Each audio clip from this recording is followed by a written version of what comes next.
Hello everyone, welcome to exam on. So guys, NCL exam बहुत पास आ चुका है आपका। आपने उम्मीद है कि आपने प्रिपरेशन बहुत जोर शोर से लगे होंगे, ठीक है ना। तो उसी क्रम में हम आपके लिए ये वीडियो लेके आए हैं। कुछ टॉपिक सजेस्ट कर रहे हैं आपको, चाहे टेक्निकल हो या नॉन टेक्निकल, ताकि आप लास्ट मोमेंट में उस टॉपिक पे ज्यादा फोकस कीजिएगा, ठीक है ना। तो ये जो एनालिसिस है, तो ये प्रीवियस ईयर में जो रिक्रूटमेंट हुआ था एनसीएल में, उनके बेसिस पे ये एनालिसिस है। तो उम्मीद है इसी एनालिसिस को फॉलो करेगा एनसीएल, ठीक है ना। एक रफली आइडिया लगेगा इस एनालिसिस को कि लास्ट मोमेंट में पढ़ा तो आपने सब कुछ होगा, चाहे टेक्निकल हो चाहे नॉन टेक्निकल होगा, तो लास्ट मोमेंट में अपने को किस किस टॉपिक पे ज्यादा फोकस करना है। चलिए स्टार्ट करते हैं। तो गाइज, अगर हम बात करें कि एनसीएल फोरमैन की एग्जाम जो 2026 का है, जिसमें 70% आपका टेक्निकल होगा और 30% क्या है आपका, मतलब नॉन टेक्निकल, मतलब 70-30 का 70 question technical, 30 question non technical है। तो 70 क्वेश्चंस जो क्वेश्चंस है टेक्निकल, ये भी गेम चेंजर का काम करेगा, ठीक है ना। इवन नॉन टेक्निकल को भी नेग्लेक्ट नहीं करना है, उन सब के बारे में डिस्कशन करेंगे, वीडियो में बने रहिएगा। अगर हम बात करें तो गाइज यहां पर देखोगे तो 70 क्वेश्चंस, ध्यान दीजिएगा, 70 क्वेश्चंस आपका टेक्निकल है, आपको पता है, और 30 क्वेश्चंस नॉन टेक्निकल है। तो दोनों पे बैलेंस बनाना है, क्योंकि आपको यहां पर एक सीट कंफर्म करना है फाइनल मेरिट में। तो आपको सिंगल स्टेज एग्जामिनेशन है, तो आपको जितना नंबर हो सके उतना नंबर खींचना है, चाहे टेक्निकल हो या नॉन टेक्निकल, दोनों के बारे में चर्चा करेंगे, ठीक है ना। तो मिला जाल देखा जाए तो दोनों ही आपका गेम चेंजर का काम करने वाला है।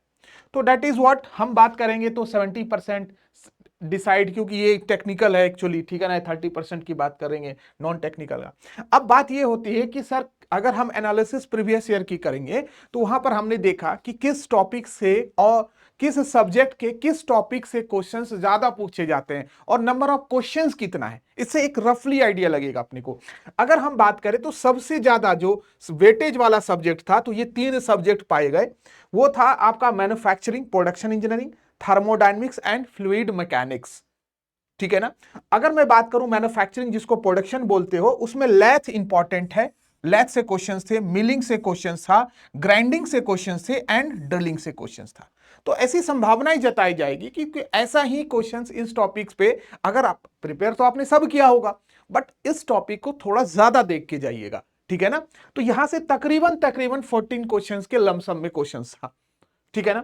दूसरा सेकंड हाईएस्ट अगर बात करें तो थर्मोडायनेमिक्स था, मतलब थर्मल इंजीनियरिंग की हम बात करें, पूरी थर्मल में अगर बात करें तो 11 क्वेश्चंस के आसपास था। उसमें बेसिक थर्मोडायनेमिक्स थे, कुछ लॉज थे, थर्मोडायनेमिक्स के लॉज के उसमें था, स्टीम पावर प्लांट के ऊपर कुछ क्वेश्चंस थे, साइकिल जो थे, डिफरेंट डिफरेंट साइकिल्स आपने पढ़े होंगे पावर प्लांट्स में, उससे क्वेश्चंस था, तो पढ़ के जाइएगा। अच्छा, boiler is also very important. Boilers है तो छोटा सा टॉपिक, बट आपको पढ़ के जाना है, छोड़ना नहीं, क्योंकि बॉयलर से ही 2-3 क्वेश्चंस थे। है छोटा सा टॉपिक, आप मुश्किल हार्डली अगर नोट्स वोट्स बनाया होगा तो 1 घंटे के अंदर, आधे घंटे के अंदर रिवाइज कर लोगे। तो बॉयलर जरूर पढ़ के जाइए, लोग छोड़ देते हैं क्योंकि बॉयलर्स आता है, ठीक है ना। तो तकरीबन 11 क्वेश्चन था।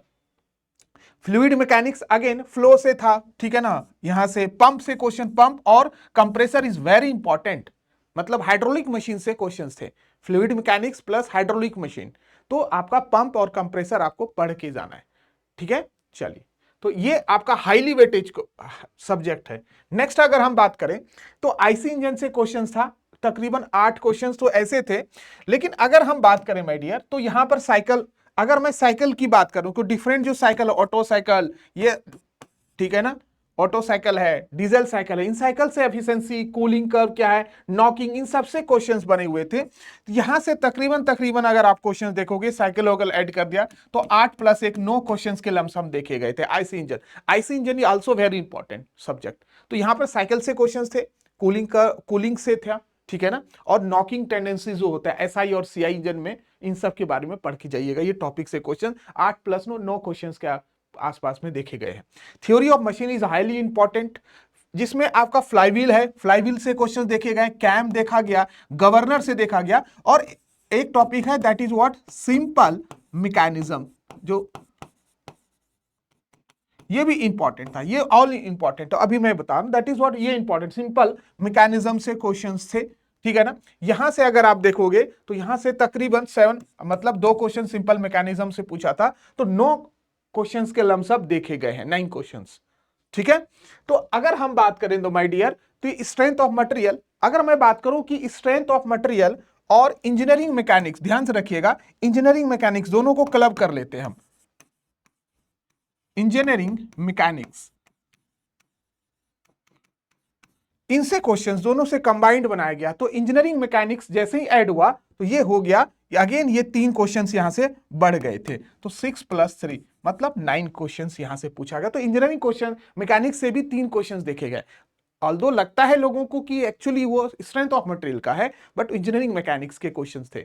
तो देखा जाए तो 9 क्वेश्चंस के लमसम, ये 9 क्वेश्चंस, ये 9 क्वेश्चंस, मतलब टोटल अगर आप देखोगे तो 27 क्वेश्चंस के आसपास ये 3 सब्जेक्ट से पूछे गए थे। ठीक है ना, लमसम एक एनालिसिस आपको आइडिया दे दिया और आपको टॉपिक भी बता दिया कि यहां से इस टॉपिक से क्वेश्चंस पूछे गए हैं और संभावनाएं हैं, पॉसिबिलिटी है कि ऐसे क्वेश्चंस आएंगे और लास्ट मोमेंट में इस टॉपिक को आपको स्किप नहीं करना है, आपको पढ़ के जाना है और भी। ठीक है ना। अगर आप देखेंगे तो मशीन डिजाइन से क्वेश्चन था, मशीन डिजाइन से देखा तो गियर से क्वेश्चन था, और belt is also very important, ध्यान दीजिएगा, belt is also very important, belt से क्वेश्चंस भर भर के थे। ठीक है ना। तो गियर से क्वेश्चन थे, बेल्ट से क्वेश्चन थे, और भी छोटे छोटे थे जो टॉपिक्स से मेंशन किया गया। वीसीआरएस सिस्टम जो कि आपका रेफ्रिजरेशन एयर कंडीशन था, वेपर एब्जॉर्प्शन रेफ्रिजरेशन सिस्टम से क्वेश्चन था। ठीक है ना। तो यहां से ये टॉपिक को थोड़ा सा पढ़ के आप जाइएगा, एक रफली आइडिया लगेगा। तकरीबन आप देखोगे तो यहां पर 70 क्वेश्चंस का कुछ ब्लूप्रिंट है जो ये पूरे सब्जेक्ट को कवर कर रहा होता है। तो हाईली वेटेज सब्जेक्ट आप देख सकते हैं, ठीक है ना, फिर उससे लो वेटेज सब्जेक्ट की तरफ, और सबसे लोएस्ट वेटेज सब्जेक्ट का ये ट्रेंड रहा है। तो आप उसके अकॉर्डिंगली पढ़ा होगा सबने, तो आप इस टॉपिक को थोड़ा सा ब्रश अप कीजिएगा ताकि एग्जामिनेशन में आपको और कॉन्फिडेंस और क्वेश्चंस लगा पाएंगे। ये तो टेक्निकल की बात रही। अब बात है सर नॉन टेक्निकल की बात करें। नॉन टेक्निकल जो 30 क्वेश्चंस है वो आपका गेम चेंजर है, क्योंकि most of them non technical ignore करते हैं इंजीनियर्स। ये बहुत गलती बात है कि आपको इग्नोर नहीं करना है, जैसा टेक्निकल करना है उसी तरीके से, जैसे टेक्निकल में 70 टारगेट रखे हो, नॉन टेक्निकल में भी रखो टारगेट 30 का। ठीक है ना। तो ऐसा होना चाहिए। तो देखा जाए हाई एक्यूरेसी जोन में मैथ्स बहुत ज्यादा इंपॉर्टेंट है। 10 क्वेश्चन आ गए हैं आउट ऑफ, मतलब 30% तो खुद का इसका वेट है 30 में से। ठीक है ना। तो अगर आप देखोगे तो मैथ्स में, अगर आप देखोगे तो सबसे ज्यादा है आपका रेशियो से क्वेश्चन पूछे गए हैं, एसआई सीआई से पूछा गया है, टाइम वर्क से पूछा गया है, एंड स्पीड से पूछा गया। 1 2 3 4 4 टॉपिक इंपॉर्टेंट है। तो ये 4 टॉपिक आपको करना है। अच्छा, रेशियो के साथ परसेंटेज भी एक देख लेना आप। ठीक है ना। परसेंटेज के भी क्वेश्चंस आप देख लेना। तो 5 टॉपिक मैं आपको सजेस्ट कर रहा हूं कि मैथ्स में आपको रगड़ के क्वेश्चंस करना है। 5 टॉपिक एटलीस्ट इतना कर लीजिए, बाकी का तो है ही, पूरा ही किया होगा आपने। तो परसेंटेज कर लीजिए, रेशियो प्रोपोर्शंस कर लीजिए, सीआई एसआई कर लीजिए, टाइम वर्क कर लीजिए, एंड टाइम स्पीड डिस्टेंस कर लीजिए। ये 5 टॉपिक आप कर लीजिए ताकि आपको मैथ्स में अच्छा क्वेश्चन, 10-12 क्वेश्चन आते हैं, 10 क्वेश्चन के लमसम, तो आपके कवर हो जाएंगे। आइए अब दूसरा, हाँ, reasoning also very important. 6 question देखे गए हैं रीजनिंग के, वेरी इंपॉर्टेंट। 30 क्वेश्चन में से 6 क्वेश्चन रीजनिंग का है। ठीक है ना।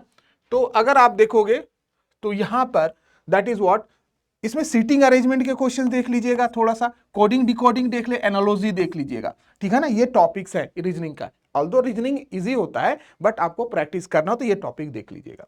चलिए, अगर हम बात करें तो जनरल नॉलेज, ये लिख भी रहे कि अनप्रिडिक्टेबल जोन होता है, कि ये थोड़ा सा प्रिडिक्ट करना डिफिकल्ट है, क्योंकि जीके जीएस जो है कुछ भी पूछ देता सकता है, तो थोड़ा सा बट आपको पढ़ना है। इसमें हिस्ट्री, पॉलिटी, ज्योग्राफी और करंट अफेयर्स है। तो करंट अफेयर्स भी है, तो यहां से करंट अफेयर्स के भी क्वेश्चंस देखे जाते हैं। तो ये थोड़ा अनप्रिडिक्टेबल जोन है, बट थोड़ा थोड़ा आपने पढ़ा होगा तो अब एंड मोमेंट में आप चाहोगे इसमें हम मास्टरी कर लेंगे तो पॉसिबल नहीं है, क्योंकि इसका सिलेबस ही अपने आप में ब्रह्मांड है, खत्म ही नहीं होगा।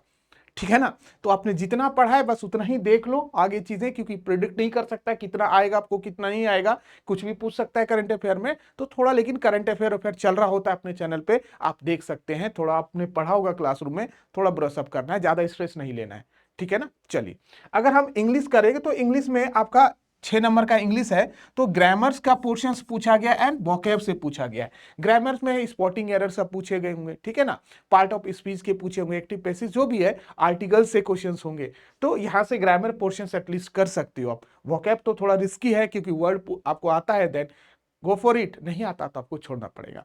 तो आप ये एक तरह का मैं आपको एक आइडिया दे दिया कि 30 क्वेश्चन जो नॉन टेक्निकल है आप ऐसे यहां से कवर कर सकते हो। ठीक है, चलिए तो ओवरऑल अगर हम बात करें कि 4 स्टेप में हम कैसे इनको मास्टर करें अभी बचे हुए टाइम में, तो आपको फोकस तो ऑब्वियस सी बात है, फोकस तो होगा ही, ठीक है ना, क्योंकि एग्जामिनेशन है 26 तारीख को, तो भैया पूरा खतरनाक फोकस किए होंगे बच्चों ने।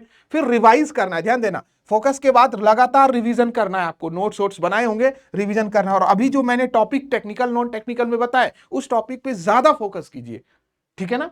अच्छा, टेस्ट दीजिए, मॉक दीजिए, बहुत तगड़े लेवल से टेस्ट दीजिए, एनालिसिस कीजिए, ये इंपॉर्टेंट है। और आपको क्या करना है, ये साइकिल रिपीट करना है जब तक एग्जाम नहीं, मतलब कब तक, 25 तक करना है, ठीक है। तो ये चीजें पता होना चाहिए। चलिए अगले हम बात करें कि आपको क्या अवॉइड करना है। मैन्युफैक्चरिंग मतलब प्रोडक्शन इंजीनियरिंग को भैया अवॉइड नहीं करना है, क्योंकि सबसे ज्यादा आरओआई क्या है, वेटेज वही है। सबसे ज्यादा जो वेटेज है मैन्युफैक्चरिंग प्रोडक्शन का, तो यही है कि आपको 14 क्वेश्चन, 15 क्वेश्चन, 18 क्वेश्चन तक, 20 क्वेश्चन तक भी मिल सकते हैं, तो इसमें कोई बड़ी बात नहीं है। तो ये ज्यादा वेटेज का सब्जेक्ट है मैन्युफैक्चरिंग प्रोडक्शन, आपको छोड़ना नहीं, इग्नोर नहीं करना इसको, ठीक है ना। आपको ओनली थ्योरी नहीं पढ़ना है, नो एमसीक्यू, ऐसा नहीं कि सिर्फ थ्योरी पढ़ लिए और कोई क्वेश्चन नहीं लगा रहा है। क्वेश्चंस लगाना है तभी तो मॉक दे रहे होंगे आप, ठीक है ना। ये सॉल्व करना है, थ्योरी पढ़ के क्वेश्चन जितना हो सके लगा सकते हो तो क्वेश्चंस लगा सकते हो, ठीक है, क्वेश्चन लगा लो। हाँ सर, क्वेश्चंस कहां से लगाएं, बात ये होती है सर, क्वेश्चन लगाने के लिए आपको करना क्या है, कुछ नहीं, हमारे एग्जाम ऑन के एप्लीकेशंस पे आपको फोन पे एग्जाम ऑन का ऐप डाउनलोड करना है, ठीक है ना। वहां पर आपको सेक्शन पे जाना है, स्टडी मटेरियल पे जाओगे, स्टडी मटेरियल वाला सेक्शन पे जाना है, तो वो फ्री है, ध्यान दीजिएगा, फ्री है। तो 500 क्वेश्चन, 500 क्वेश्चंस हमने टेक्निकल के दिए हैं और 500 क्वेश्चंस हमने नॉन टेक्निकल के दिए हैं, ध्यान दीजिएगा। और ये बच्चा ना, ये फ्री है बच्चे, ये फ्री है, कोई भी बच्चा आके इस पीडीएफ को ले सकता है। और ध्यान रखिए लिए ये फ्री रखा गया है, कोई कॉस्ट नहीं है। आप इस क्वेश्चंस को, 1000 क्वेश्चंस को एटलीस्ट और लगा लो, इस क्वेश्चंस को यहां से पीडीएफ डाउनलोड करो एग्जाम ऑन के एप्लीकेशन से, क्वेश्चंस को रगड़ के लगा लो, ठीक है। तो चलिए ये आपका प्रॉब्लम सॉल्व करेगा। तो उम्मीद है चीजें आपको समझ में आई होगी, ठीक है। तो इसके रिगार्डिंग हम कुछ मैराथन्स भी लाएंगे, टेक्निकल नॉन टेक्निकल भी कवर किए हैं हमने, टेक्निकल के भी मैराथन्स आएंगे नॉन टेक्निकल का, ताकि आपके एग्जामिनेशन में स्कोर बूस्टअप का काम करेगा। चलिए आज के लिए इतना है, थैंक यू, गुड लक।